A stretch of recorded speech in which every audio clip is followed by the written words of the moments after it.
stuff. Had an interesting experience earlier this week. Last Friday, it's repaired. Last Friday, the Cox. So I had this had this have this account for 18 years, and it comes with 6 or 8. You can set up 6 or 8 email addresses. So you all know the main one is RAVESQ, Rav-esque. RAV, Rav is Hebrew for Rabbi, ESQ, Esquire is a lawyer. It's always funny, not funny, but when I'm online and I'm giving people whatever the account might be, and then what's your email, and they always say, so it's Ravesq, and what am I dealing with? So Rav ESQ. And I also have, came with 6 other addresses. So I had lawprof at cox.net, and I had this at cox.net, YIOC at cox.net, and I had Rav Law. It was like Rav-esque, for those that can't figure it out. And I don't know, I made Rav Law the username on the website, but Rav-esque is what I used. And some moron at Cox, and for 18 years, it's like you have to prove you're a moron based in India in order to get a job there. Some moron decided on Friday at the end of close of business in the East Coast, Rav Law has not been used for the last 5 years, which is correct. I use Rav-esque. I only use Rav Law for the username on the computer. So they decided for non-use to close down the account without even telling me in advance. You know, a credit card, you get an email, we're going to close down your credit card if you don't use it in the next 30 days. So they just closed it down. And they also therefore closed down Rav-esque. And it was before Shabbos, and I knew that whenever Cox screws up, it's 2 hours minimum to get it fixed. So I didn't want to start before Shabbos. I hoped it was a system error that would be finished after Shabbos. Got on the computer I was all Saturday night, 6 hours, with one moron after another in India. First tier 1, it's so predictable after 18 years what they're going to tell me to do. Let's try to clear out the cache, and let's try to do this, and let's try to, you know what, it's not working. Let me send you to can I just have the phone number of tier 3? Because that's where I'm going to end up. No, we can't give it to you. So tier 2, another 2 hours. And then tier 3. And this time the guy at tier 3 said, we have to send you to an engineer. And I knew it was serious that a guy got on the phone and talked English like he was from America. As soon as he sounded like he wasn't from India, I knew we're getting serious this time. And I had to figure out what they did. And as I've told you, they explained finally that they erroneously sealed down the account. Then the problem became, look, if you seal down can you just get it back up? Did you lose my emails? Because by now it was Monday. So I hadn't gotten an email Friday afternoon, Friday night, all of Saturday, all of Sunday, all of Monday. I've lost 4 days. I get 100, no exaggeration. I get 150 emails a day. So I'm missing 600 emails. My subscriptions, maybe there's something urgent. Turned out there were 2 things that were urgent. And the big concern was, did they close it down and delete it all? And thank God the engineer was able to get into their backup systems, and on Tuesday got me all 600 emails. Plus Tuesday, more emails came in. There was 700 emails. And so that account is down. One by one, whenever anybody emails me now, you're getting a little line that says I've moved over to Gmail. And I've spent all week trying to get through the 700 emails. If there's an email you sent me on Friday or Sunday, you may not have heard back until by tonight after class. I'm down to my last 100. I've gone through 600. As I said, it turned out there were 4 things that were urgent, and everybody forgave me for being missing it. And then my kids all emailed on Sunday to wish Denise and me a happy 3rd anniversary, and they didn't hear back a simple thank you for 4 days. And I explained it to them. So anyway, the takeaway is, number one, if you haven't taken Cox as your internet provider, don't. Number two, if you have, start moving away from them. Number three, I'm pretty much back to normal. And the reason, so why, if they've been terrible for 18 years, Steve Jacobson for 18 years has been telling me, get rid of Cox. And why haven't I done it? Because I knew it would be 4 days. I knew I'm going to have to start contacting 100 accounts and 100 subscriptions. And I'm going to have to change my email. It's just too much. So the first, you guys know this, the first provider you're stuck with for life. But this was the last straw. So I've decided just had an anniversary. We're starting a 4th year of marriage. Time to have an email provider. So end of Cox. End of Cox. Janet, you have a question. I have no idea. You could have a question. So since the city of Irvine, Cox has at least the cable monopoly through the contract with the city of Irvine. How do you migrate to, I know internet is different. This is a problem. I have to figure out something illegal, how I could get a different, I don't know. That's a very good point. They have a monopoly. The same city council that's sitting and worrying about what to do about the Middle East and how to tell Israel how to fight a war has a monopoly. Here, it's a big, big city. We're not talking about some podunk town in India. Talking about a serious, by the way, if there's anybody here from India that's offended, tough luck. So anyway, the idea that, we're not dealing with some podunk town in India. We're talking about Irvine, that's so proud to have the lowest crime rate of any major city in America. And we have all this wonderful stuff and the great park. And now we're ready to tell Israel. And meantime, there's a monopoly. Only one company, I'm told. Janet is correct. Only one company has access for to cable. But I guess you could, through your cell phone provider, do internet. But how is that? How does the migration work? Yeah. We'll have to. I'm going to have to figure out a way to do illegal migration, which seems to be very possible under the current presidential administration. I'm sure there's some way to do illegal migration.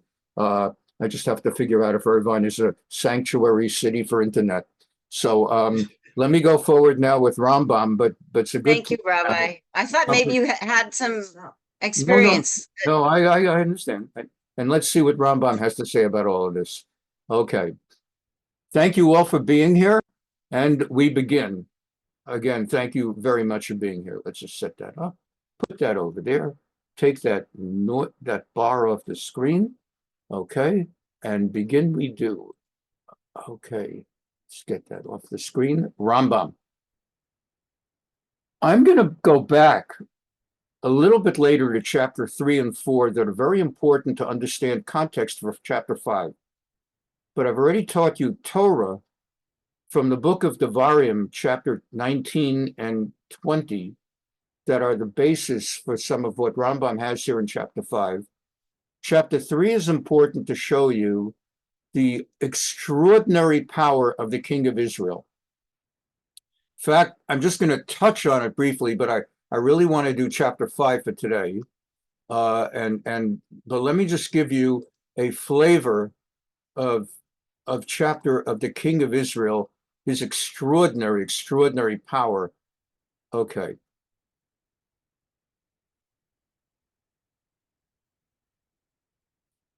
During a king's reign, we're talking about a king like King Saul, King David, the famous kings of Israel, not a prime minister. Netanyahu or Ben-Gurion would not have had this power. We're talking biblical times based on the Torah and based on the Navi, like the book of Shmuel, where Shmuel told the people what it's going to mean if they have a king. He told the people, if you have a king, he will have extraordinary power. And Rambam brings it down. During a king's reign, on the one hand, he has obligations as well. A king has to write a Torah scroll. Have you ever done that? I know you haven't. I know I haven't. The most I've seen that we do is we buy a letter. When someone is dedicating a Torah scroll, a scribe, a sofer writes a Torah, and then they leave the last chapter kind of blank so people can give donations to write a letter. But to write a whole Torah? During a king's reign, he must write an entire Torah if he doesn't know how. So there's a scribe next to him showing him what to do, or giving him the letters to fill in, for those of you that are filling in addition to the scroll that was left to him by his ancestors. So he has to have 2 Torahs. A court of 71 elders checked the scroll by comparing it to the Torah scroll kept in the temple courtyard to make sure the king has written a perfect Torah. Every king of Israel, even the evil kings, had to write a Torah when they began. What does an American president do? He takes the oath of office. You solemnly swear, I solemnly swear to tell it, to preserve, protect, and defend the Constitution, etc. That's about it. What else does he do? He makes a little speech that he's humbled. I'm humbled today, whatever that means.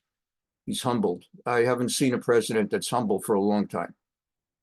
And so the king begins by writing a Torah, and that humbles the king.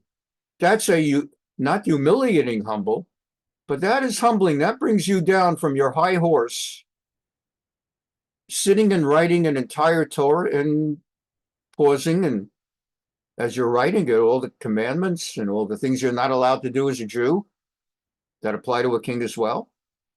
If his ancestors not lead him a Torah, or if that Torah was lost, he has to write 2 Torahs. One in whose writing he's obligated, as is every individual Jew, in which he places in his treasury. In other words, you are obligated by the Torah, so am I. So is he. He's not above the Torah, with a few exceptions that he's allowed, that the Torah says he's allowed. If the Torah didn't say he's allowed exceptions, he wouldn't have them. And he keeps them at all times in his treasury. Maybe somebody among you owns your own Torah, a family Torah for some reason. Someone in the family or yourself bought a Torah, and you have a place in your house that you keep your Torah. That's what he does. The second has to accompany him wherever he goes. He doesn't personally have to carry it, but he's got to have somebody with him among his retinue who carries the king's Torah. There's no other leader in the world that has that response. When Biden or Trump or Obama try to keep it balanced politically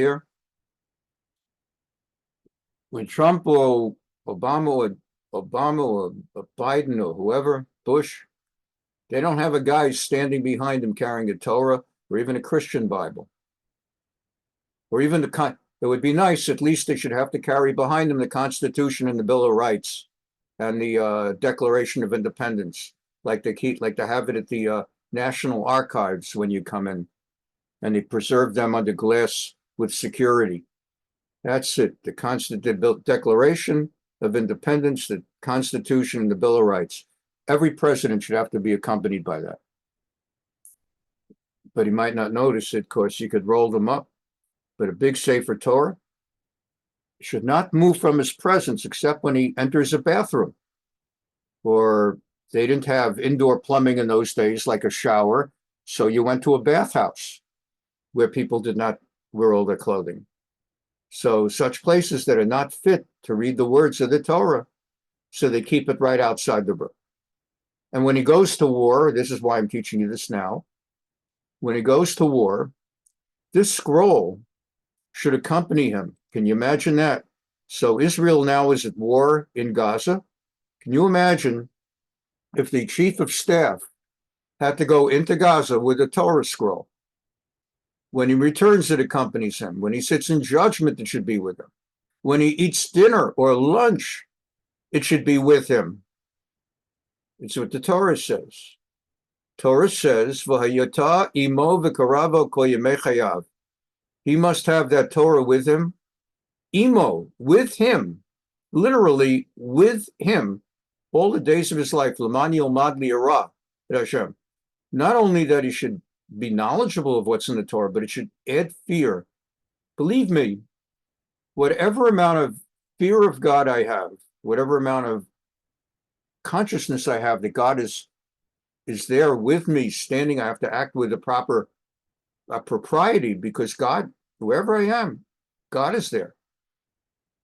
This idea, like I'd sit at Jones Day when I was practicing law, and I'd go to lunch with 3 attorneys or 4 attorneys, one of whom, and they'd normally talk dirty talk. There was a particular female attorney at Jones Day who was very pretty. And once I'd sit down at lunch and they're all talking about what they want to do with this. I couldn't believe it. I'd just been a Rav for 10 years. Now I'm a lawyer, and I'm sitting with schmutz. I'm literally sitting with 3 schmutz. And they're talking schmutz. I don't belong there, but I'm stuck. So one time I'm with similar people, and there's a female attorney, and someone's about to tell a joke, and he says, actually, let's make up a female name. What's a female? Okay, Karen. That seems to be a name of political significance now. Karen is there. And one of the lawyers says, oh, I'm not going to tell this joke. We have a woman at the table. And I'm thinking to myself, look at this pasuk. I'm thinking of perek Yud Zayin. What am I thinking while they're telling it? I'm thinking of perek Yud Zayin, pasuk Yud Tes.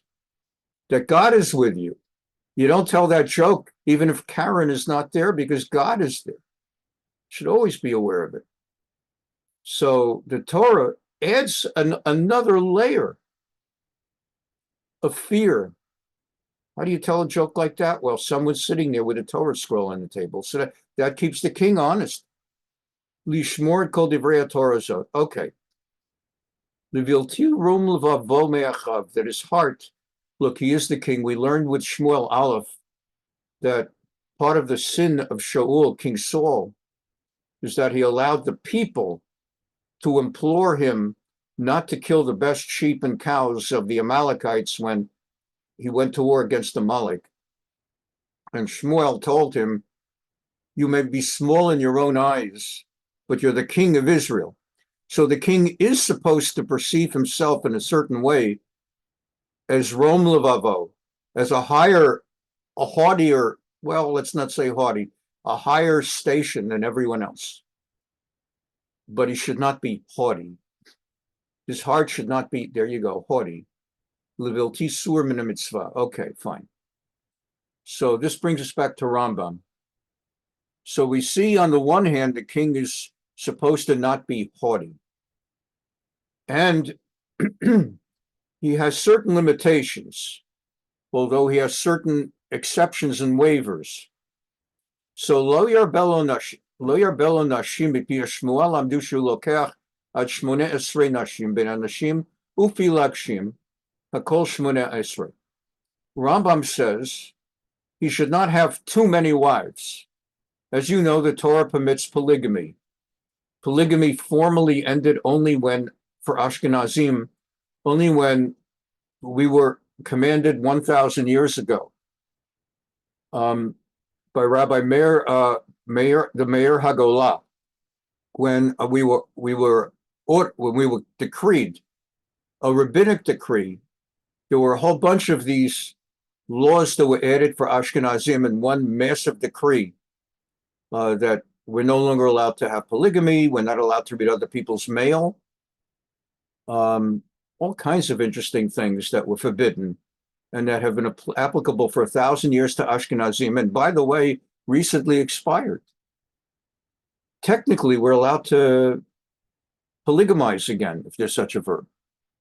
The Sephardim never had that applied to them, and that's why you'd see people from Yemen show up in Israel in the 1950s, Operation Magic Carpet in the 1940s, with more than one wife, and Israel had to figure out how are they going to deal with polygamy in a monogamous society, and they had to figure out how to do it. They ended up letting the people keep their wives, but their kids weren't allowed to have polygamy. Anyway, he should not amass too many wives, and he's allowed no more than 18. That might seem like a lot based on the way we think.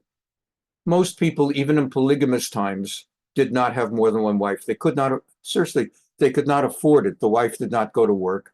The wife was not a doctor, an accountant, a lawyer.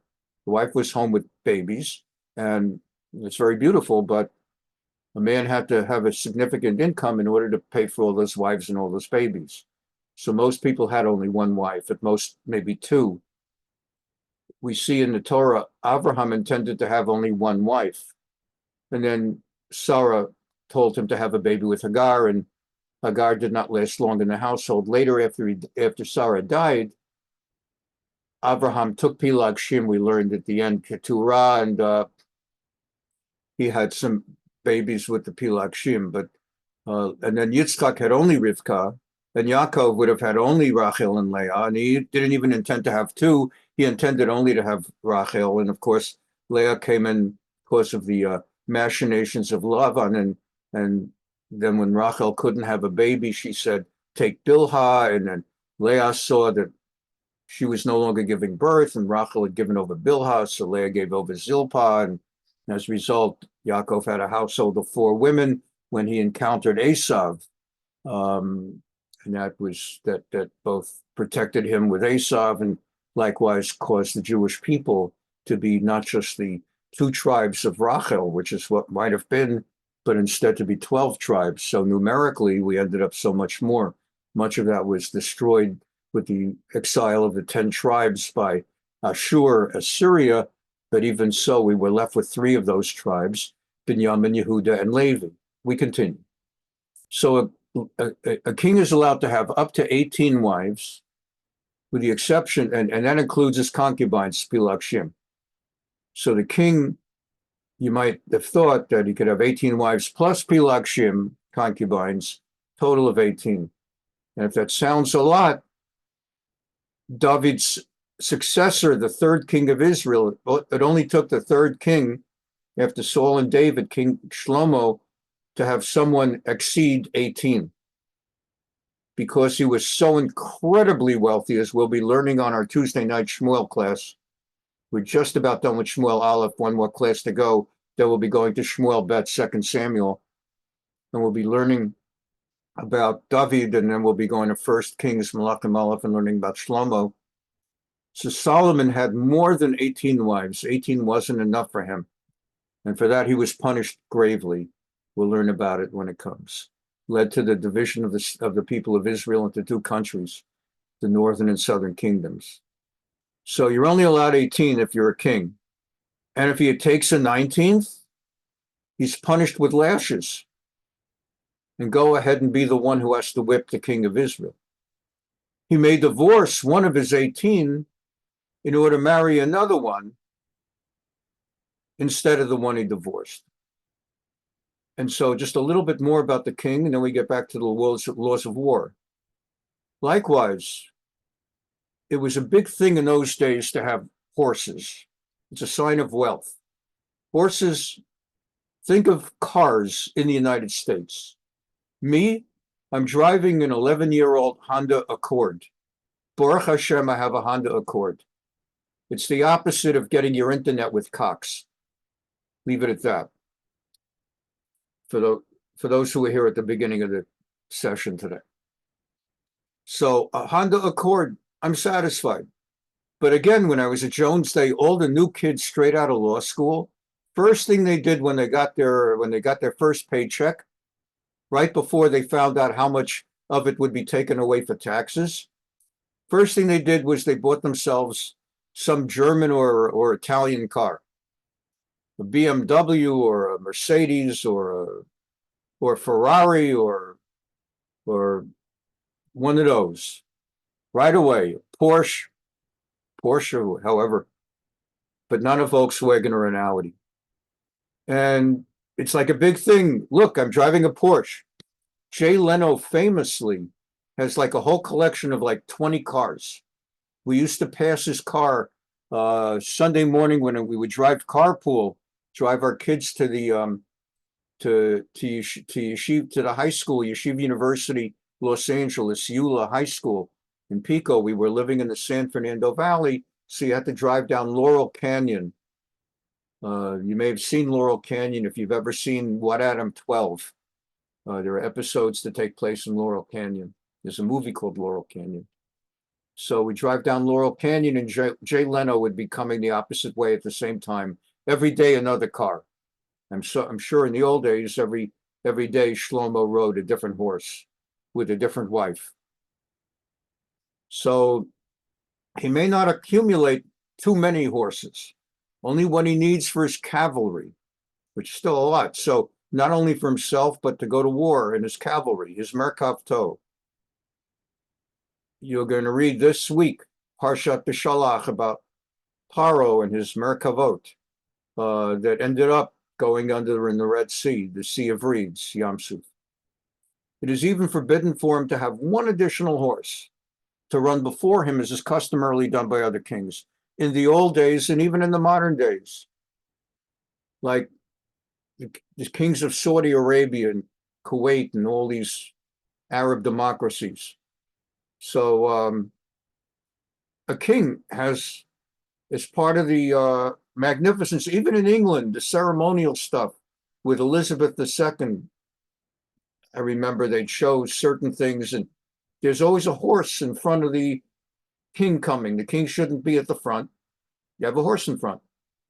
Also in the Middle Ages, all these Henry VIII wars, all these wars about ancient England in the Middle Ages, where they would always, the movie always begins with someone getting beheaded. Half the time, some wife that the king doesn't like. The Henry VIII movies, and they would chop off heads. So the king is preceded by a horse, but not the king of Israel. He may be preceded by a horse, but not if he has too many. If it's his only horse, he's allowed technically. But if he already has horses, he's not allowed to have an extra horse and say halachically, look, it's true I don't need this horse for myself. It's just for ceremonial purposes for the Jews to see the magnificence of their king. He's not allowed to have that horse. And if he does, he gets whipped. Okay. He's not allowed to have too much money. So there are all these negatives. We'll come back to them. I don't want to devote a whole class to it. So there's a lot, and he's not allowed to get drunk. King is forbidden. I've seen all these Henry VIII, all these Peter O'Toole playing Henry VIII, or Robert Shaw playing Henry VIII. Robert Shaw plays him in A Man for All Seasons, the one about Sir Thomas More. Henry VIII, Peter O'Toole plays him in Becket, the one where he kills the Archbishop of Canterbury. And then, of course, Lion in Winter with Katharine Hepburn. And he's always getting, all the kings are getting drunk. All the British kings are getting, not to mention, now the Arabs are not supposed to drink alcohol. Don't want to get into that one. But all the kings, they get drunk. The French kings get drunk. The king of Israel's not allowed to get drunk. He's not allowed. He's allowed to have a little schnapps. He's allowed to have, they didn't have Lubavitchers in those days, but he's allowed to drink a l'chaim.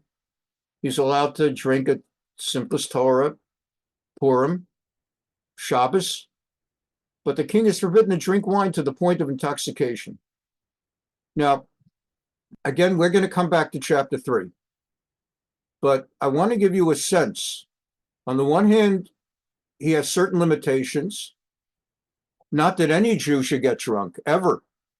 There's a song. There's actually a song. A shikar is a guy. That drinking too much is associated with non-Jews. It's not a Jewish thing. Have you ever heard that song? I have heard the map. I want to take this down because I'm almost out of spots here. But let me just open it up for a second. Well, all right, I don't want to start now. But there's a song, believe me, a shikar is a guy. It's actually a song. So Jews should never drink too much. Nevertheless, the king particularly is not allowed. But look at the power of the king, on the other hand. The extraordinary unilateral authority. Anyone who rebels against the king of Israel may be executed by the king. Even if the king orders one of the people to go to a particular place and the latter refuses, or he orders him not to leave his house and he goes out, the offender is liable to be put to death. This actually happened in In the case of King Shlomo, King Solomon, Shlomo HaMelech, David on his deathbed, King David, told his son Solomon, before I die and you become king, I want you to know there are two people that have to be executed. And I did not have the political, I didn't have the political strength, and it would not have seemed correct for me to have had them killed. One was the chief of staff of my army, Yoav ben Tzruya. Yoav should be killed. The thing is, I owed him too much. He was the chief of staff of my army, and he saved my neck too many times militarily. I couldn't exercise my authority to execute him. I had the political authority, and I had the power. I couldn't do it. I should have done it. I couldn't do it. Like me getting rid of Cox. So what ended up happening, because Yoav had killed David's son, Avshalom. That's a story we'll learn in Shmuel Bet. But Absalom, had led a rebellion against David that actually drove David out of the palace in Jerusalem and forced David into exile east of the Jordan River. So David remembered and gave the order that we've got to take Absalom down, but don't kill him. We've got to take down his rebellion, but don't kill him. He's my son. And Yoav, the military chief of staff, made a determination. David is being too easy on his son, who rose up in rebellion against him and drove him out. That boy deserves to be killed. He's no boy. He's grown up. He's the head of a rebellion. So when Avshalom, because he had extremely long hair out of arrogance, he had extremely long hair. So while he was fleeing on a horseback, his hair got caught on a branch, got wrapped accidentally on a branch of a tree and pulled him off the horse. He was tied to the tree by his hair, and Yoav found him. No one was watching, and Yoav killed him. But the word got back to David, and David wanted him killed. But David felt he couldn't do it. So on his deathbed, he told Solomon, finish the job. And the second one was Shimei ben Gera. As David was fleeing the palace and going out east of Jordan, a guy named Shimei ben Gera, Shimei the son of Gera, who was associated with the house of Saul, a member of the tribe of Benjamin, cursed at David the whole way, cursed at him and threw rocks at him as David is fleeing into exile and has no power to authorize anything. He's lucky. He's trying to stay alive. And this guy, in David's lowest point in life, even lower than the incident of Bathsheba that we'll learn about, might not have been what people say it was. Shimei ben Gera throwing rocks at him. What could David do? And then David came back. The rebellion was put down. Avshalom wrongly was killed by Yoav. And the word came to David, you can go back to the palace and say. And when David came back, the first guy who greeted him as he arrived was Shimei ben Gera, because he knew he's a dead man. And it was basically, hi, David, good old pal, old buddy, old friend. I love you. I've been waiting for you to come back. I missed you. And it was really pathetic because he knew that David had authority to have him killed. And David decided for various reasons, political reasons, in order to restore the unity of the kingdom and deal with problems we'll be learning about in Shmuel Bet that arose between the tribe of Benjamin and the tribe of Yehuda, his tribe of Yehuda, he felt this is not a good time to have this son of a gun killed. Right now, I've got to send a message that I forget about, like Lincoln, after the Civil War. There were many people among Lincoln's Republicans who wanted to execute extreme severe judgment against Democrats who had been at the height, Southern Democrats, Dixiecrats, who had been at the forefront of the Civil War and tore the country apart. And Lincoln made a strategic decision for the long-term benefit of this country, I'm going to forgive. I'm just going to issue pardons all over the place with very, very few exceptions. And we're not going to start executing people left and right. We're going to forgive people, and we're going to reunite the country with malice towards none, in his famous second inaugural speech, with malice towards none. And he forgave everyone. And that allowed us to have a united country. Even Jefferson Davis, the president of the Dixiecrats, was allowed to live and be free. Judah Benjamin, the Jew, who had been the number 2 to Jefferson Davis, not the vice president, that was Alexander Stephens of Georgia, but Judah Benjamin had been the attorney general and really everything. He had been everything, more than the vice president. Benjamin fled to England and lived out the rest of his life in England, never came back to the United States. And so it was that David did not kill Shimei ben Gera, but on his deathbed, he told Shlomo, Shimei ben Gera, finish him up. Why am I telling you all this? Because this is pertinent to Rambam here. Shlomo is the wisest of all men. So Shlomo killed them in ways that were wise. He wanted not to establish from the outset that my beloved father David, beloved to me and beloved to this country, has died. And now you've got a dictator who's crazy. He didn't want that. He wanted somehow to kill Shimei ben Gera as per his father's deathbed wish, but at the same time not to create rifts with the tribe of Benjamin. So he said to Shimei ben Gera, as you know, there was let's just say a kerfuffle between you and my father. What the South African Jews call a faribble. And I don't want to go into details, he said, basically, but let me leave it like this. As long as you remain in Jerusalem within the city gates, you're safe with me.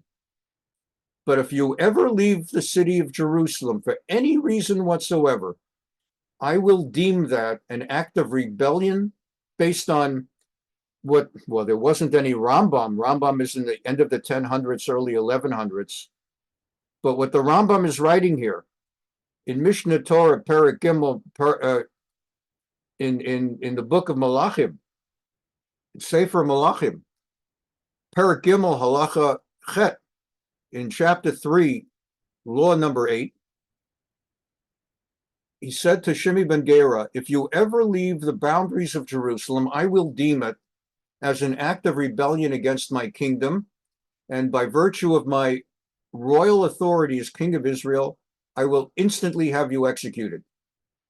Remembering his father's command on the deathbed, Shlomo, please have him executed. It's overdue.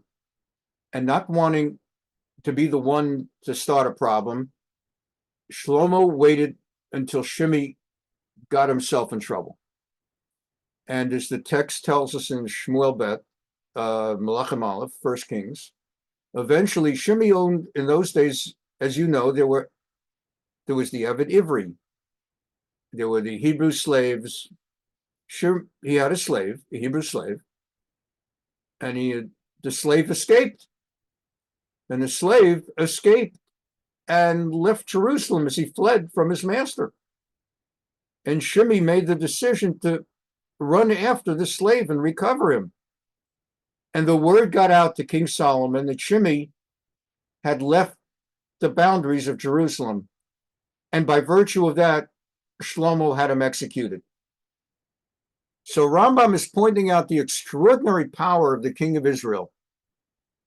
Even if the king orders him not to leave his house and he goes out, the offender is liable to be put to death. The king may execute him. Whoever rebels against your command shall be put to death. Similarly, anyone who embarrasses or shames the king may be executed. But you see, the United States, it's almost a commandment. I leave it to each of you individuals as individuals to decide whether it's a good thing in the First Amendment or it's a bad thing as a matter of national cohesion and national dignity, whether there should be a limit to how much you could mock and insult an American president. I leave it to you. Clearly, there's no limit. In the United States, certainly cartoonists and opinion columnists, comedians, not to mention all the junk on TikTok, you can say anything you want in this country. Very little limiting you.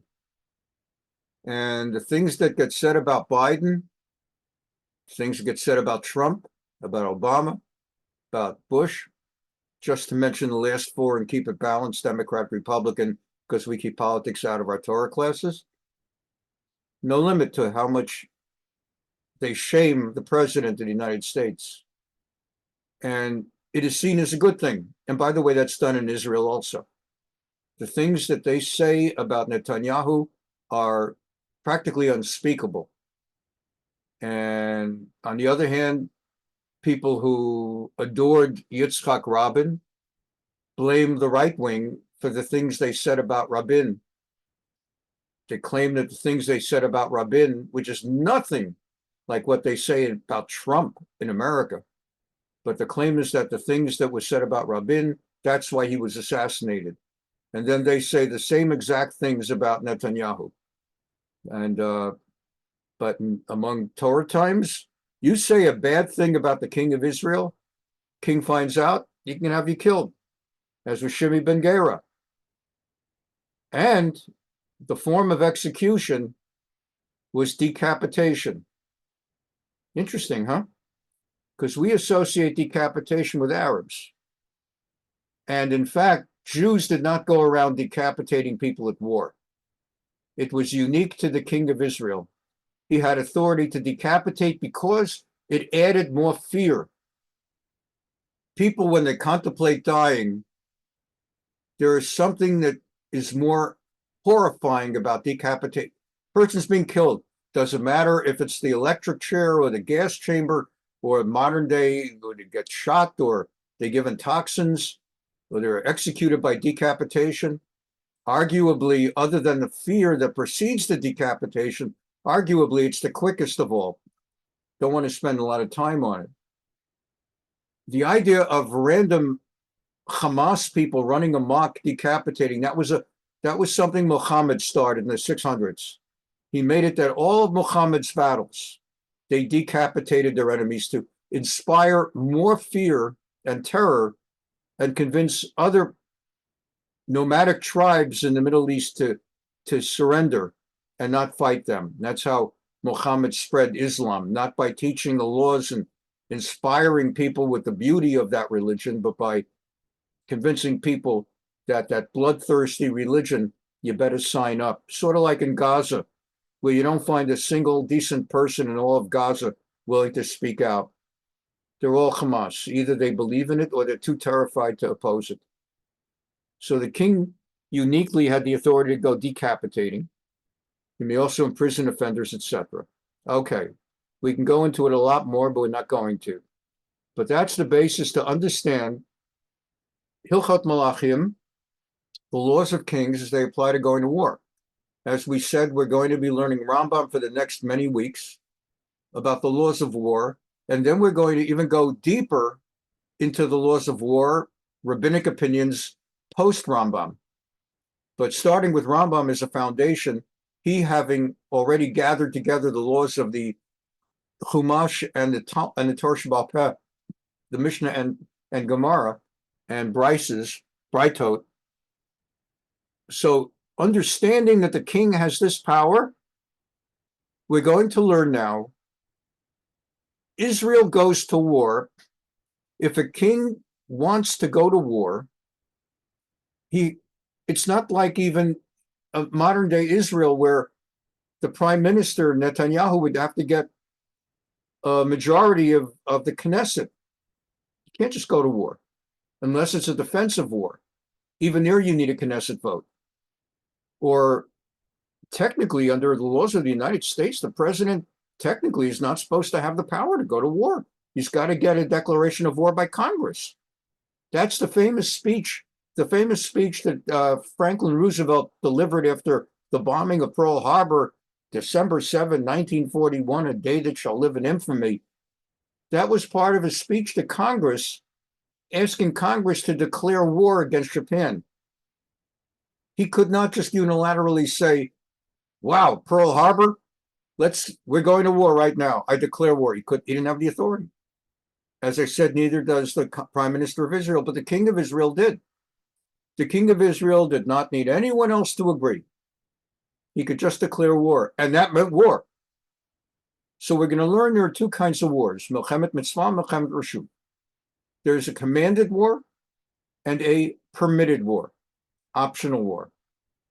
The commanded war is from the Torah commanding, where God, throughout the 40 years of the Jews being in the desert, in the first year, second year, and 40th year, because in between there's no Torah discussion. The Torah narrative goes from the second year, jumps to the 40th year. We have a perception sometimes that as we're learning Shemot, Vayikra, Bamidbar, Devarim, as we're learning Exodus, Leviticus, Numbers, Deuteronomy, that we're going slowly but surely through the 40 years. Not so. We learned the first year as we got out of Egypt. The beginning of the second year, that's when the 13 spies happened, the 12 spies, the 10 with the bad report, and Kalev and Yehoshua with the good report. The punishment that we're going to wander for 40 years. And next thing you know, we're getting into the 39th and 40th year. Suddenly Miriam is dying, and Aharon is dying, and Moshe is dying. The spring of water no longer is following with the death of Miriam, and the clouds, the Ananei Kavod, stop with the death of Aharon, and then the food stops from heaven when Moshe dies. And that's suddenly at the end.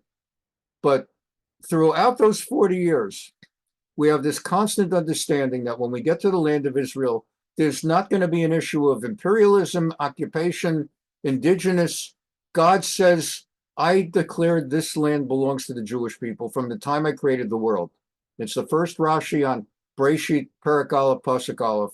Breshit bara Elokim et hashamayim v'ha'aretz. It says the first pasuk, and in the beginning God created heaven and earth. Rashi comments in his very first of all his commentaries on the Chumash, on the Gemara, on everything Navi, on everything Rashi that comments.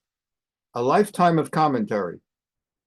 He writes that Rabbi Yitzchak, which many people suspect is a reference to his father, because Rashi, Reish Yud, is Rabbi Shlomo Yitzchaki, Rabbi Shlomo, the son of Yitzchak, and although he doesn't say that he's referring to his father, many people assume that he's dedicating his lifetime of commentaries to his father.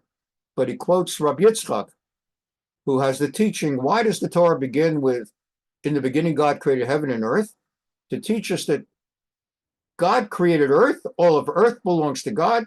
It was his to allocate however he wanted, and he chose to allocate a portion of the Middle East to the Jewish people. He had the authority as creator of the land, and by virtue of that, we are the indigenous people from the time of creation. To those who want to argue, well, the Canaanites, you displaced the Canaanites and the Chivi, the Yavusi, the Girgashi, the Chiti, the Amori. So to those who want to argue that those were indigenous, good, go find them. Today, go find them. We're next. And we displaced all of them. We came into the land of Israel. That was Milchemet Mitzvah. That was a commanded war. That was a war. We did not have the option of saying, you know what, we got Jericho, the walls came tumbling down. We don't want to go to war. We're a peaceful people. The Jews, we're peaceful. We're anti-war. And therefore, we're just going to stick with Jericho. And that'll be our national anthem. Joshua fought the battle of Jericho, Jericho, Jericho. That'll be our national anthem. Leave it alone. No, we're commanded. As soon as you get in, you are to displace the seven nations. And therefore, we went to war against the seven nations. And we were allowed, and we're going to learn about it. By contrast, let's say the king of Israel feels, Baruch Hashem, we're increasing population more and more, and actually, I kind of feel we've grown to the point that here we are, the land of Israel, and initially there was no division. We were one simple land of Israel, Shomron, Samaria here, Yerushalayim, Jerusalem here, the Galilee, the Golan Heights, part of Lebanon, what's called Lebanon, all of the so-called West Bank, Judea, Samaria. It was one country. We also were sovereign originally on the east of the Jordan. There are two banks of the Jordan River. This one is ours, and that one was ours. That's where Reuven and Gad and half the tribe of Manasseh were based. The other part of Manasseh was over here, so that's a whole nother story. We'll learn it in its time. So also this land of Gaza. The Philistines were there, but it was upon us to displace them. This is also part of the promised land. Gaza is part of Israel. Actually, we had no business in 1993, Oslo giving up Gaza. We have as much right to Gaza as we have to Judea, Samaria, as we have to Jerusalem. God gave us Gaza. That's where Samson did most of his stuff. The whole life of Shimshon was mostly in Aza. Okay, let's say the king wants to expand the boundaries. Obviously, he's not going to expand west. Let's say you don't want to mess with the Egyptians. It's a whole issue. But let's say you want to go to war against one of these. You're allowed. The Arameans, we had a lot to settle with because they're the ones who were constantly going to war. But so Ammon, the whole long story again. Ammon, we're technically not supposed to fight Ammon because they are descendants of Lot from the night that he got drunk with his two daughters. So he gave birth to Ammon and Moab, and therefore we're not supposed to fight them directly. God arranged it that those two kingdoms came under attack from others, like Sichon Melech Amori and Og Melech Bashan. Sichon, the king of the Amorites, and Og, the king of Bashan. And by them having conquered these lands, we then were allowed to go to war against them. And that's how we were able to conquer some of this land. Otherwise, we would not have been allowed to go against Ammon and Moab. You're allowed to go. Edom also, there's a whole issue because they descend from Esau. Aram, there's no issue. Let's say the king wants to expand the boundaries of Israel. So Rambam brings out that that's a Milchemet Reshut. That's an optional war, and that's a little bit different. So with that as background, let's go forward. In a Melech Nilcham Tchila, El Melech Mitzvah, Milchemet Mitzvah. A king initially, once the Jews have entered Jericho and the walls have fallen down, the king has no authority initially to declare any war but a commanded war. And that'll keep a king pretty busy, the first king, except for Milchemet Mitzvah. Ezo hui Milchemet Mitzvah, and which is a Milchemet Mitzvah, Zo Milchemet Shivat Amamim. That's a war against the 7 nations. The Chivi, Yavusi, the Girgashi, the Chiti, the Kanani, and did I say Girgashi? There's like 1 or 2 more. I said Yavusi. Anyway, those 7, plus a bonus 8th who earned it by making war against us, Milchemet Amalek. To remind you, in chapter 17, it's going to be in this week's Parsha, in Bishalach. So after we come out from the Red Sea, the Sea of Reeds, Yam Suf, and the Egyptian army is no more, and we finally have peace, thank God, we've just been slaves 210 years in Egypt. Actually, according to most opinions, we were not slaves 210 years. Most opinions is that the slavery did not begin till the last son of Yaakov, the last of the original tribes, died. And Levi died, we're told in the Torah, at age 137. And there is a Midrashic tradition that he was 43 when he entered Israel. So if he was 43 when he arrived and he died at 137, he lived in Egypt 94 years. Barry could double check my math. So he lived 94 years in Egypt, and the Midrash is that the slavery did not begin. It's based on a certain pasuk until the last of the 12 sons died. So we know we were in Egypt for 210 years. And if we were not slaves 94 of those years, so we were slaves 116 years. So that's how long we were slaves, 116 years. For comparison, not to get into the politics, blacks were brought here from Africa as early as the beginnings. And so African slaves, they were slaves here 400 years. We were slaves 110 years. All slavery is no good. Not to say they had it worse, because then you start getting into an argument, who had it worse, 400 years of slavery or we had the Holocaust? So that's a debate that should never happen, because there's no point to it. You had it bad, we had it bad, and there's no value in presenting yourself as a victim, because then you'll never be a winner. At some point, you have to think of yourself as a winner and not as a victim. So that's a debate that doesn't belong anywhere. But we were slaves 110 years. Now we're going to learn everything was finally good. And with the Egyptian army drowning in the sea, we didn't just have them defeated, but destroyed and annihilated. Once that happened, we had no problems. And it took all of one chapter till we had problems. All of a sudden, Vayavo Amalek Vaylachem Yisrael Berfidim, Amalek comes and makes a war. That's the famous war where God tells Moshe to put Yehoshua in charge, and Yehoshua should head an army, pick some troops. This is our first battle. And tomorrow I'll station myself on top of the hill, and I'm going to have whenever I'll raise my arms, that'll force the people fighting in the valley to look upward towards Shemayim, towards God.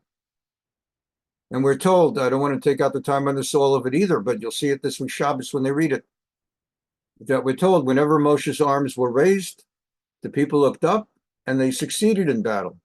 Whenever out of exhaustion his arms dropped, the people stopped looking up and they had problems in battle. So Aharon, Moshe's brother, and he had with him Hur, who some say was the son of Miriam. There's a Gemara in Sanhedrin that suggests that Hur was the son of Miriam, who's Moshe's sister. That would make him Moshe's nephew. There are other opinions, but that's a very predominant opinion in the Gemara. So his nephew Hur and his brother Aharon, the two of them stood on each side, and they tried to hold up his arms, finally putting boulders, large boulders under his arms. Aaron and Hur, one on each side, supported his hands, his arms, and they did it with a boulder.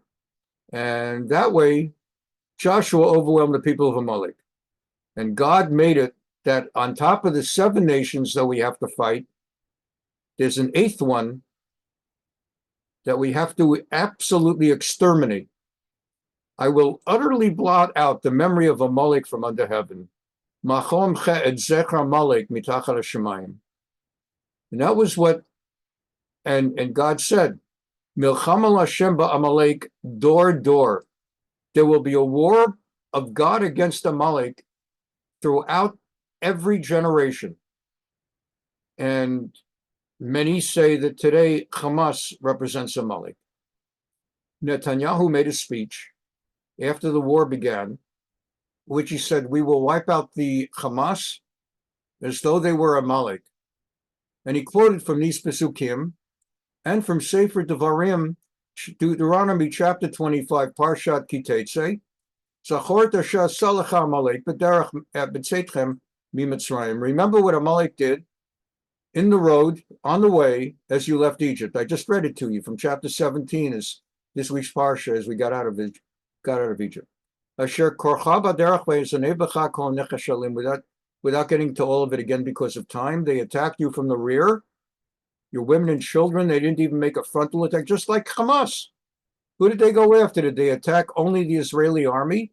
They went after a bunch of poor kids and fools that were spending Shabbat Shmini Atzeret dancing at an all-night rave with a big Buddha. spending the night there, and God knows what they were going to do. People say that the place was full of drugs. Others say that there was other stuff going on as well. And of all people, that's who Hamas attacked and raped. And went into kibbutzim of leftist socialists. The people who were down there, who had chosen to live there to be near Gaza so they could be emissaries for peace. Unlike the cruel Netanyahu who doesn't, and the right-wing Ben Gvir and Smotrich, these were the people of peace, the emissaries of peace, and they lived near Gaza to show the Gazans, you see, there are good Israelis that want peace with you. Many of them would drive to the border, pick up into Gaza, pick up people who are ill, drive them to Israeli hospitals in southern Israel, and then drive them home. They bring them food, they bring them money. These are the first ones that were murdered by Hamas on October 7th, Shabbat Shmini Atzeret. That's what Amalek did. They went after they attacked from the back. So God said, we'll be at war with them for all time. And so you shall blot out the memory of Amalek from under heaven. Don't forget. Consequently, Netanyahu made a speech shortly after the war began, in which he said, we're going to remember what they did and what Hamas did, and we will wipe them out. And he quoted from the Pasuk to wipe out Amalek. And they used that, the South Africans who brought the complaint at the International Court of Justice, which is, it's not really a court, there's no justice, but yeah, it's international. The hatred of Jews is international. And so the South Africans have now brought a claim against Israel for genocide, and they quoted Netanyahu. Netanyahu said that he's going to treat the people of Gaza like they're Amalek, and he's going to blot them out. And that's not what Netanyahu said. And what they've all been saying is Hamas is Amalek. Whether we would lose sleep over Gazans that have been helping out, that's another story. But I mean, these people have been doing terrible things, and so we went to war against them. Okay, back to Rambam as we start winding down for time. We're in the last 5 minutes. We'll close it down. So Rambam says there's a difference. Milchemet Mitzvah against the 7 nations who occupied Eretz Yisrael before we got there, keeping it warm for us, so we shouldn't have to go into a place of rubble that's dominated by wild animals, not the human ones, but the animal, lions and tigers and bears.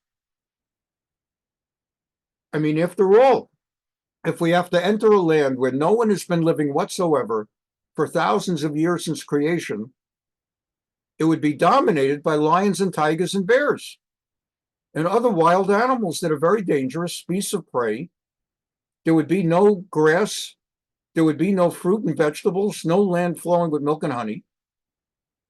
And so by God's grace, he had those 7 nations keep it warm, keep the chair warm for us, keep the bed warm for us. So when we got there, there was an Eretz Yisrael, a land flowing with milk and honey, which of course, as I've explained in the past, honey means that there were fig and date trees.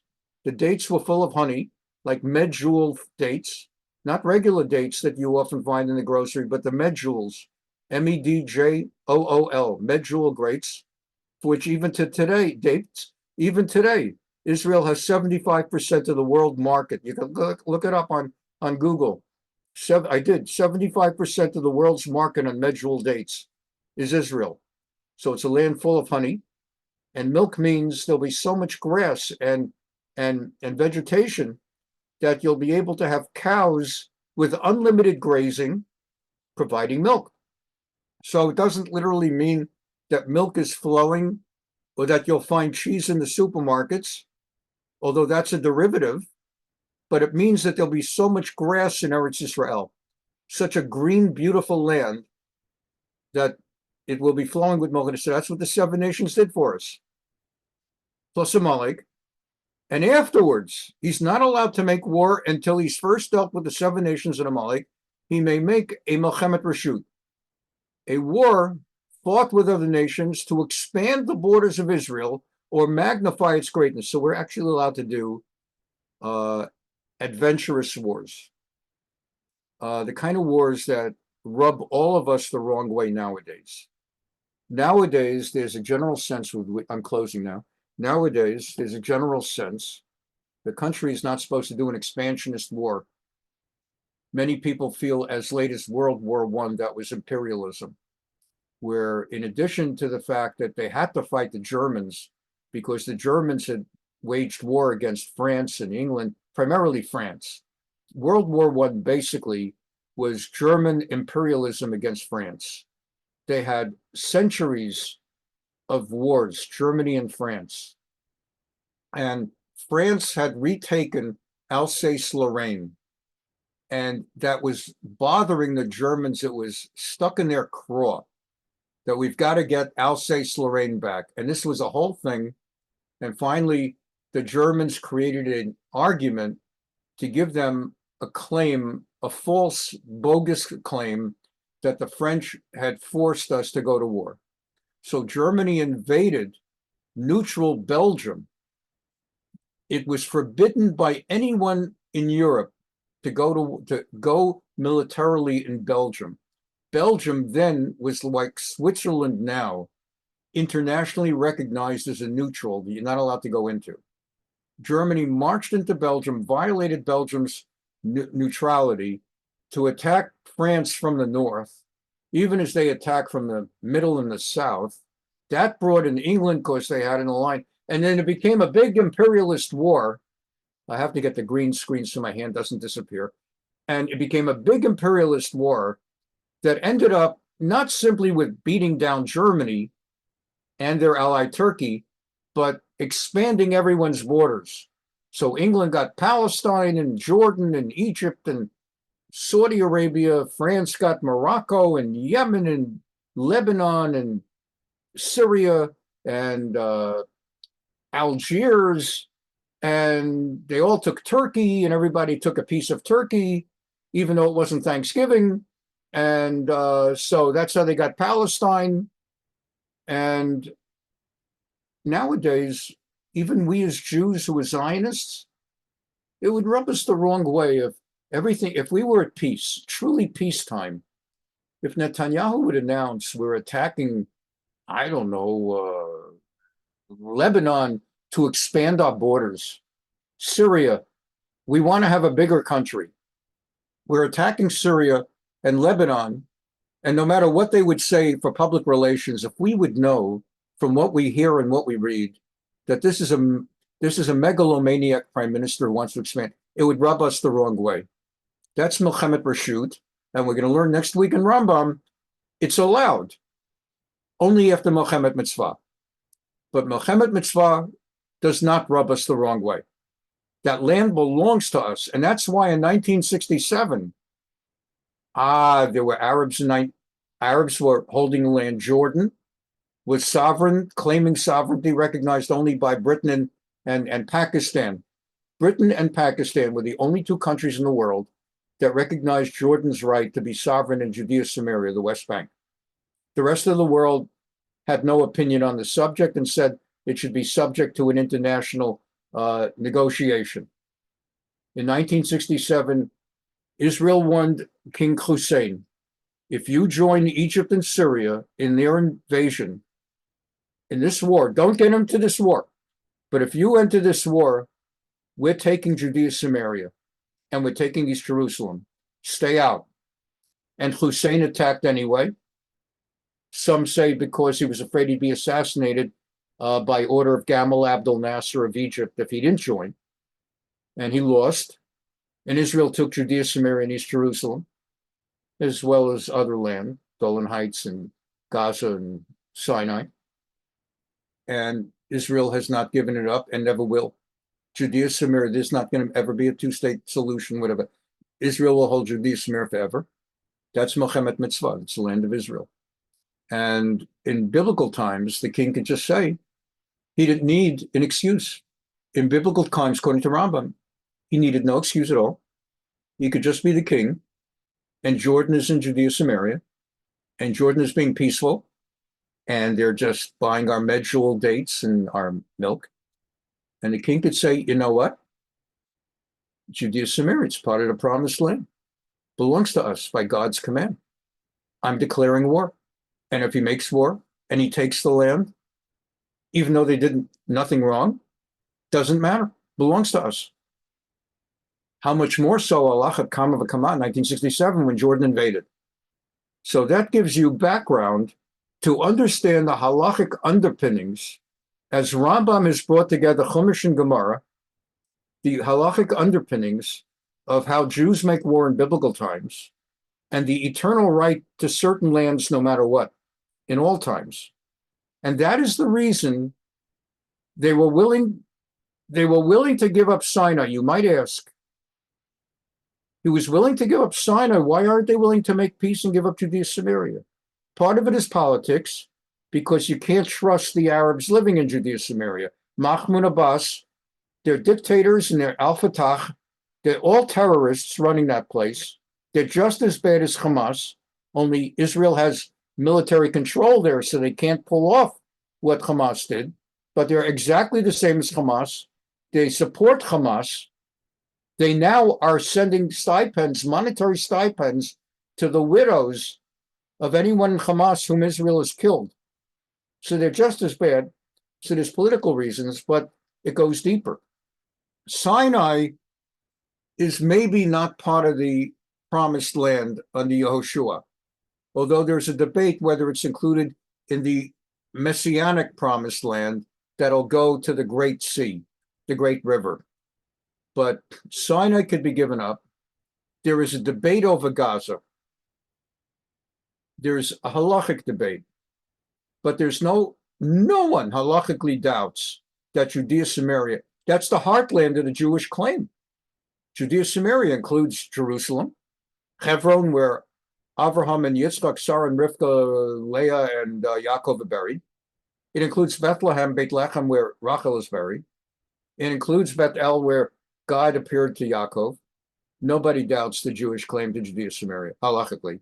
So these underpinnings also give you insight into what's going on now. We're over the time. I really like to stop on time, or no, not more than 5 minutes over. So I'm going to break now without any questions. Thank you all so much for being